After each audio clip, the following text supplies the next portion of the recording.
It's the luminous painting on top that catches my attention. And as I move closer, I see that it's some sort of serpent. The body is coiled, the mouth is swallowing the tail.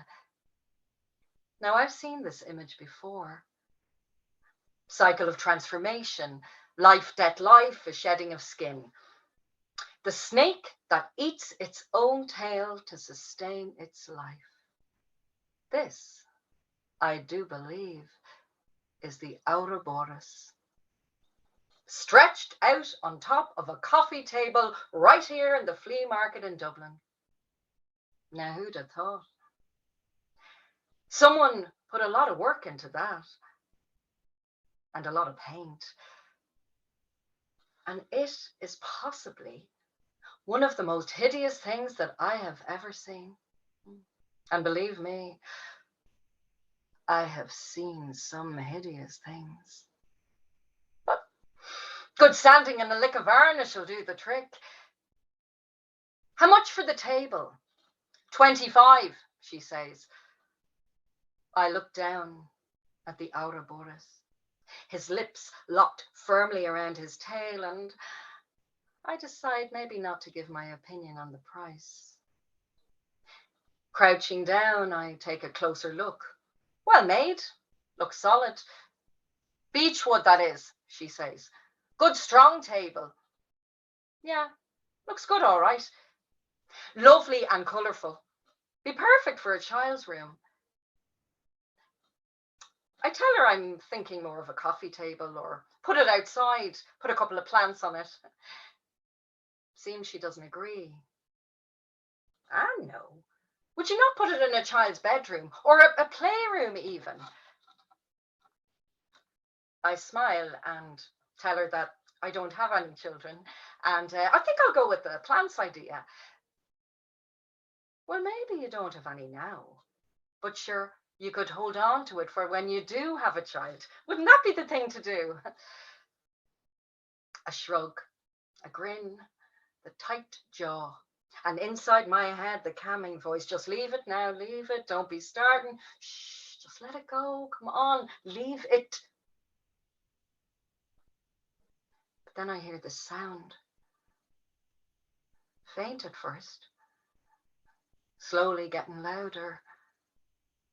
It appears to be coming from the creature on the table as he sinks his teeth into his skin. Well, you know, I don't think it'd be worth holding on to, really. That ship has sailed, if you get my drift. Now that there is her cue to drop it. But does she? Hell no. Not at all. Sure, look at you. I'd say you still have a bit of time on your side. Hiss gets louder. Teeth plunge deeper, and a few drops of blood drip down the tail of the Ouroboros. It's a great thing for a woman to have a child. Often the making of her, I can tell you. Great for the whole family to have young ones around. And her mouth just keeps moving. Words coming at me. Pictures of her grandchildren on the phone. Lovely. Lovely. Ah, lovely. No, Jesus Christ, there are only so many ways I can say the word lovely.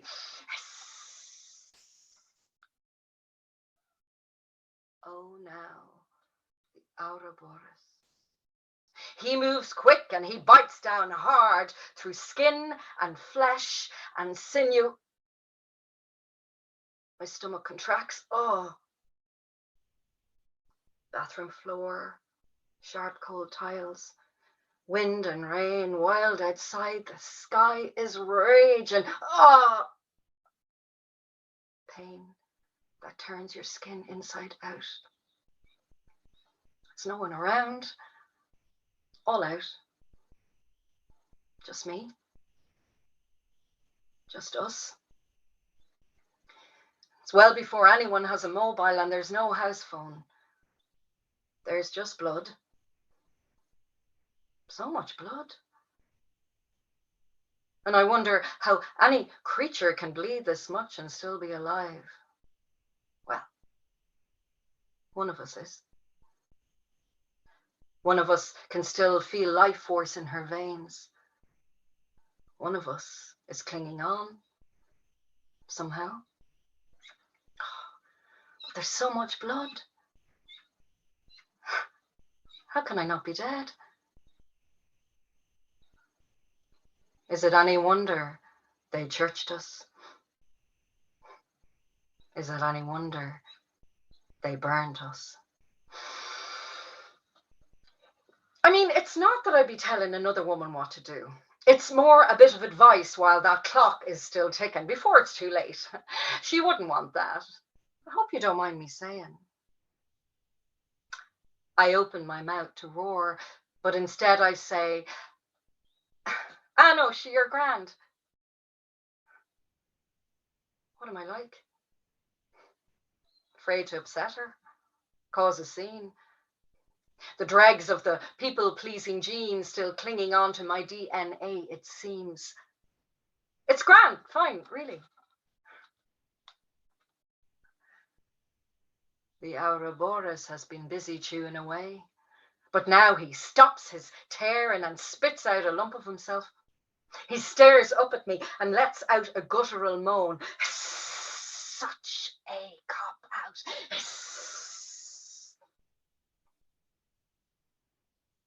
The snake is right. I want to point at the table and articulate loudly words like hideous and crap and talented my arse, and the cruelest one of all under the circumstances. I feel it churning in my stomach, creeping up my throat, sanding. Actually, you know what? You're not grand. There's nothing grand about this at all. When I say that ship has sailed, I mean that it has gone, left the harbour where I stood and waved it off to find other ports. She looks as if she's about to throw up. Too many nautical references, perhaps. There's no need to be getting all narky and upset. Sure, we're only talking here. Just chewing the fat like, that's all. Deep hiss, squeeze tighter. Okay. So you want to chew the fat, do you? Then let's chew right down into it. Let's do the bits that get caught between the teeth, the ones that really niggle away at you, huh? Oh, the Ouroboros is thrilled with me now. He's leaping all over the place, launches into a feeding frenzy, flesh flying, blood gushing. Why don't we talk more about the joy of children? And I'll tell you about the two I didn't have. The one the body decided to let go of, and the other one, the one that wasn't viable. The one where I had to leave this country for help, because for so long we lived in a place that didn't really care. As long as we could hide it all away and export the situation, then it didn't actually happen. The land of the anti-choice.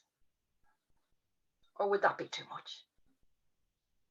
We could talk about how motherhood is maybe not actually for everyone, and how I'd rather not have to explain myself to a stranger in the middle of the flea market on a Sunday morning.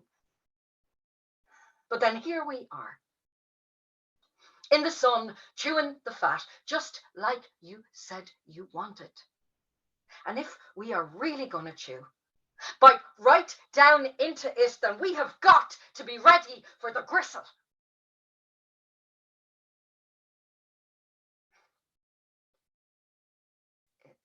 It appears that the stall has now emptied of all potential customers. She looks small, deflated, and I feel great. For about 10 seconds, yeah. I really showed her, didn't I? I look to the Ouroboros for a sign, something. But he's completely still. Not a peep out of him. She pulls over a stool, and gestures to it. I sit. I can hear her breathing, heavy, laboured. She clears her throat.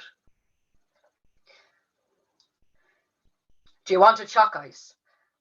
There's a fellow over there sells them out of a box.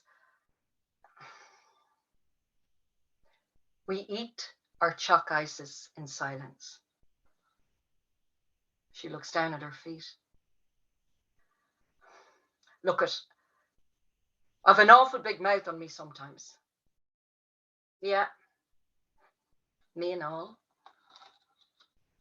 And then she looks at me, right at me, like she's looking inside me. Yeah, but you know what? You're saying things there that we need to be talking about, open about.